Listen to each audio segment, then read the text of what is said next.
Good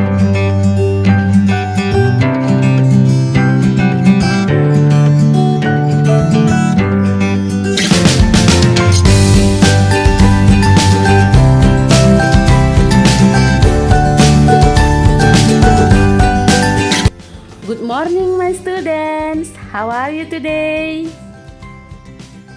Hari ini anak-anak Memelia belajar dari rumah. Sebelum belajar, kita berdoa terlebih dahulu ya nak. Kita mulai pembelajaran kita muatan PPKN tentang bekerja sama. Anak-anak Memeli saat melakukan aktivitas bersama di rumah harus dengan rukun. Sikap rukun harus dilatih saat di rumah. Dan salah satu caranya agar kita dapat rukun di rumah dengan bekerja sama. Dimulai dengan bekerja sama membersihkan rumah. Dengan bekerja sama, pekerjaan menjadi cepat selesai. Bekerja sama juga perwujudan sikap hidup bersatu. Sikap persatuan akan menciptakan kerukunan.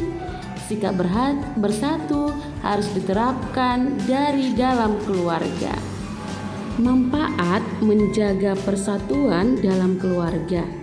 Yang pertama, keharmonisan dalam keluarga selalu terjaga. Yang kedua, tercipta ketenangan dan ketentraman dalam keluarga. Yang ketiga, dapat menyelesaikan pekerjaan dengan lebih cepat. Adakah akibatnya bila tidak menjaga persatuan di rumah? Tentu ada. Akibatnya yang pertama, kondisi rumah akan berantakan. Yang kedua, sering terjadi kerebutan di rumah. Yang ketiga, pekerjaan akan diselesaikan dalam waktu yang lama.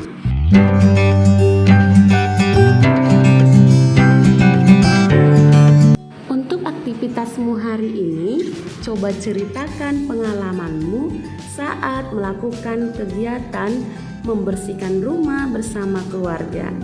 Tuliskan di buku catatan PKN-mu. Oke sayang?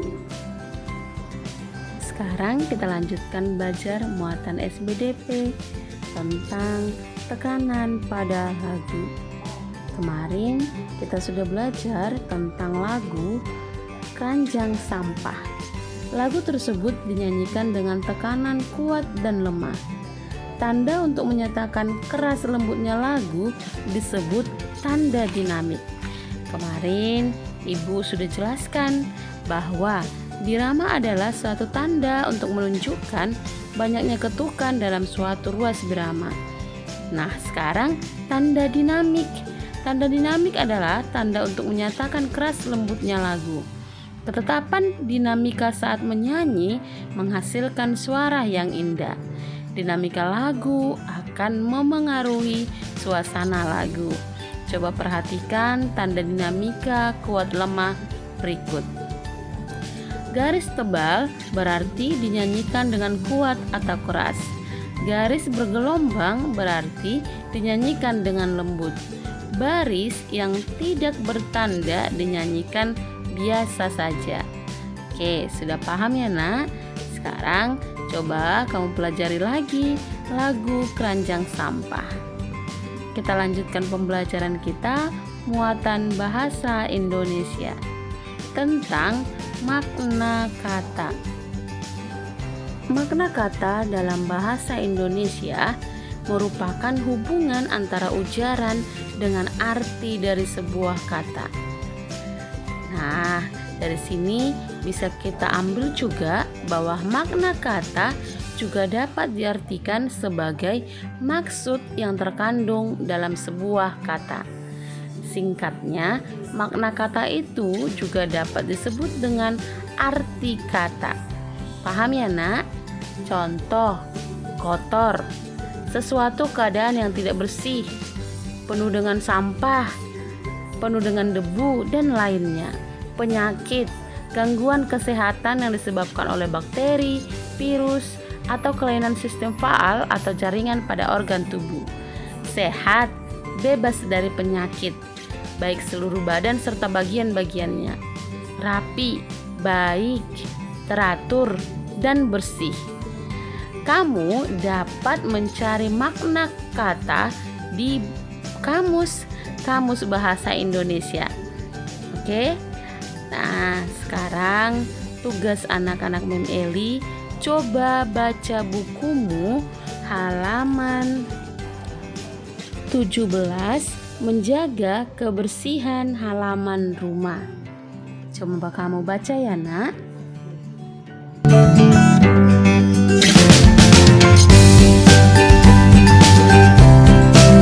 Aktivitas kamu hari ini, carilah 5 kosakata tentang lingkungan hidup pada teks yang sudah kamu baca dan tuliskan maknanya. Kemudian buatlah kalimat menggunakan kosakata tersebut. Kita lanjutkan belajar muatan matematika tentang bangun datar. Anak-anak Mem Eli, kita dapat menemukan bangun datar di rumah kita, seperti persegi panjang, persegi, lingkaran, segitiga, trapesium, jajar genjang, belah ketupat, layang-layang, dan lain sebagainya. Kali ini kita akan belajar ruas garis, sudut, dan titik sudut. Setiap bangun datar ini memiliki ruas garis atau sisi. Coba diperhatikan penjelasan Mem Eli berikut ya. Anak-anak Mem Eli, coba perhatikan gambar trapesium berikut. Pada gambar trapesium ini, garis ini disebut dengan ruas garis atau sisi. Titik ini disebut dengan titik sudut. Kemudian daerah yang kita tarik garis lengkung berikut ini disebut dengan sudut. Sudah paham ya, Nak? Sekarang coba perhatikan contoh berikut. Anak-anak Mem Eli, coba perhatikan gambar berikut. Gambar apakah ini? Iya, gambar segi 6. Pada titik A itu disebut sebagai sisi. Iya, benar sekali. Lalu yang titik B ada garis lengkungnya, daerah titik B disebut sebagai sudut. Yang terakhir, daerah titik C disebut sebagai titik sudut. Sekarang anak-anak Mem Eli, coba perhatikan lap tangan berikut. Lap tangan berikut berbentuk jajar genjang. Jajar genjang memiliki ruas garis, titik sudut, dan sudut. Ayo coba kita hitung, ada berapa ya ruas garis jajar genjang? Kita hitung sama-sama ya, Nak. 1, 2, 3, 4. Berarti ruas garisnya ada 4. Sekarang coba titik sudutnya. 1, 2, 3, 4. Berarti titik sudutnya ada 4. Lalu yang terakhir sudutnya. Coba hitung. 1, 2, 3, 4.